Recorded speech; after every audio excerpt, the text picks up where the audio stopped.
यात्रा ऑनलाइन एक online travel agent company है जो फोकस करती है B2B सेगमेंट पे। 2 साल पहले जब इनका आईपीओ आया था अराउंड सितंबर ऑफ 2023, तो इनके रेवेन्यू में B2B सेगमेंट का कंट्रीब्यूशन था ऑलमोस्ट 35%। अभी जब Q2 FY26 के इनके रिजल्ट्स आ गए हैं तो B2B सेगमेंट का जो कंट्रीब्यूशन है ऑलमोस्ट 67% पे पहुंचा है।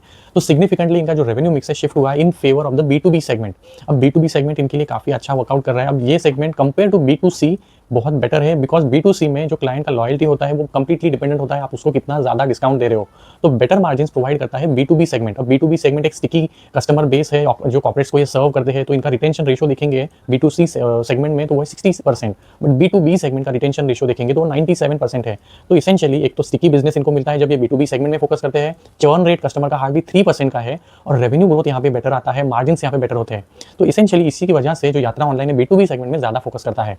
अब यहाँ पे इसेंशियली ये सर्विस प्रोवाइड करते हैं, जैसे एयर ट्रैवल की बुकिंग रिलेटेड सर्विसेज प्रोवाइड करते हैं, hotel booking related services provide करते हैं। रिसेंटली इन्होंने नया सेगमेंट में काम करना शुरुआत किया, जैसे माइस है, मीटिंग इंसेंटिव या फिर कॉन्फ्रेंसेस इवेंट वगैरह का ये जो बुकिंग वगैरह है ये भी फैसिलिटेट करते हैं। तो इसेंशियली इन्होंने जो एक्विजिशन किया था ग्लोब ट्रैवल का 1 साल पहले, वो इनके बिजनेस में कंट्रीब्यूट करने लगा है और उसकी वजह से जो क्लाइंट बेस इनको ऐड हुआ है 360 around new clients globe travel के इनके बुक में ऐड हो गए। तो क्रॉस सेलिंग भी कर रहे हैं, रेवेन्यू ग्रोथ भी आ रहा है। और क्योंकि एक प्लेटफॉर्म बेस्ड बिजनेस है, एक पॉइंट के बाद आपके जो खर्चे उस स्पेस से नहीं बढ़ते जब आपका बिजनेस स्केल होता है, तो इसकी वजह से इनकी जो ऑपरेटिंग लेवल मार्जिन से या फिर पैट मार्जिन से they are growing at a quite higher pace. इस Q2 का रेवेन्यू ग्रोथ देखेंगे तो 48% है, बट पैट ग्रोथ इज 96%, क्योंकि खर्चे उस स्पेस से नहीं बढ़ रहे। इनका बैलेंस शीट कंप्लीटली क्लीन है, कोई डेट नहीं है, कैश फ्लोज इंप्रूव हुए हैं।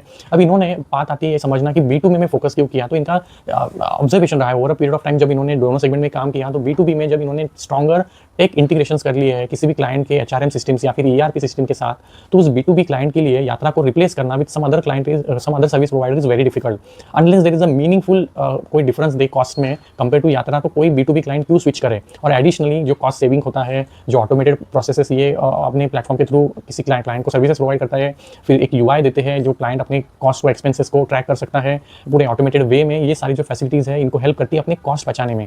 और ये जो स्ट्रॉन्ग टेक इंटीग्रेशंस होते हैं वो हार्ड टू रिप्लेस होती है, जिसकी वजह से रिटेंशन रेशियो B2B में बहुत ज्यादा है। And this is a really good mode जो यात्रा ऑनलाइन के बिजनेस में ग्रो करने के लिए इनको हेल्प कर रहा है। H1 में इन्होंने 64 नए क्लाइंट्स को ऐड किया है, जिसमें बहुत सारे हैं लार्ज और मीडियम कॉर्पोरेट्स। तो ऐसे नहीं है कि SMEs के साथ ही ये काम करते हैं, बड़े कॉर्पोरेट क्लाइंट्स को भी ऐड कर रहे हैं which are have high revenue potential as they scale and work with them over a period of time. And that's why इनका जो परफॉर्मेंस है काफी बढ़िया रहा है। इनका गाइडेंस है 25% रेवेन्यू ग्रो करने का, जो बहुत ही कंजर्वेटिव गाइडेंस है।